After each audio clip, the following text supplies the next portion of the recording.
Are you looking for a healthier muffin that isn't complicated to make? Hello friends, this is Heather the Fed Up Foodie, and these Oatmeal Cinnamon Muffins are tender, moist, flavorful, and very easy to make.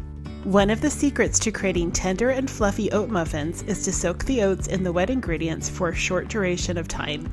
This allows the oats to absorb the moisture, making a big impact on texture. To do this, simply mix together the oats, brown sugar, lightly beaten eggs, applesauce, milk, and oil, and let sit for about 5 minutes. While the oats are soaking, mix together the dry ingredients in a separate bowl and line your muffin pan with cupcake liners. The only spice needed to make these incredibly tasty is cinnamon. However, within the recipe post, I share other spice and flavor variations to personalize for your preferences.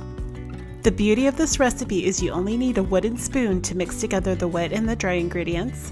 Make sure to mix the batter gently and only until the ingredients are combined. This will also aid in creating a tender muffin. Evenly divide the batter into the prepared muffin cups and bake for approximately 20 to 24 minutes.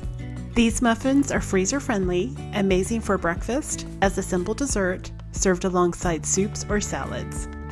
For more recipes like this and for weekly inspiration, make sure to head on over to thefedupfoodie.com and sign up for my newsletter where I share recipes and tips in helping to make cooking from scratch approachable.